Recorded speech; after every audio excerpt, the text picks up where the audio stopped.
Okay, so the last three things that I wanted to show you about Google Docs to help you is there is an option when sharing, not with the URL, but the way that with the blue box, there is a way when sharing to actually expire the document in the future. So if you want to only share something for a month, you can do that. So if I were going to share, I would have to, I'm going to share it with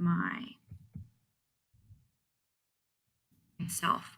So if I wanted to share, I would share this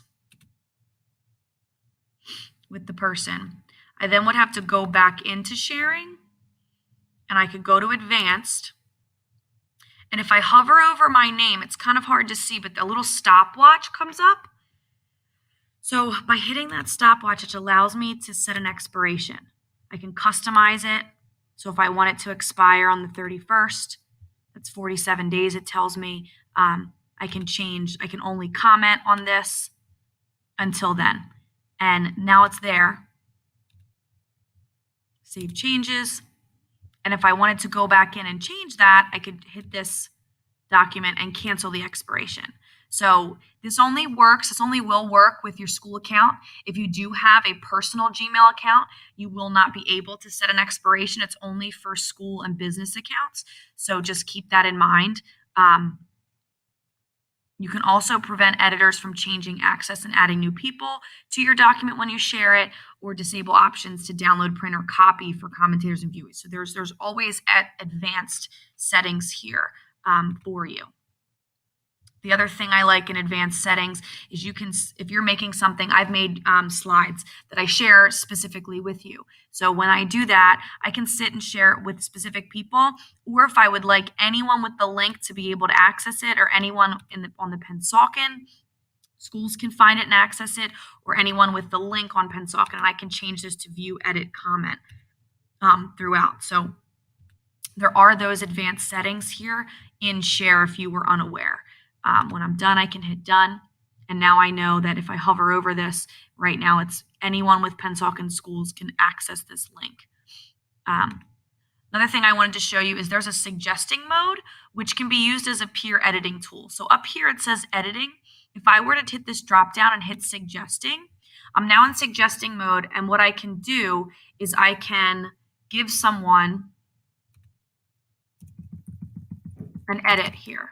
So I could change peer editing to peer suggesting tool. This could work with daily edits or classmates editing.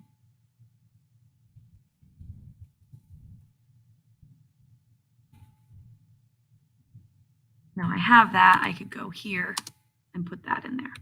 And it actually pops up here as a suggesting. When I'm done, the owner would need to okay that. So if you see over here, I am the owner, so this is allowing me to do it. I can hit the check mark and it will accept it and change it, and where I can hit the X and it will not accept it and change it. So there is that suggesting tool, which acts as a peer editor. The other thing you can do is if you're working together and you don't want someone to change, you can just add a comment. So if I wanted, I have to go back into editing mode in order to add a comment. And as you can see, when I'm in editing mode, I have to be on a line with text. This box up here next to the link is adding a comment. So I can actually, that's not where I wanted it to go. I wanted it to be down here. There we go. So it'll highlight the word. This is for adding a comment. And I can actually comment, and when the person sees it and wants to resolve it, they can resolve it this way. They can also edit and delete it. So there is that option too.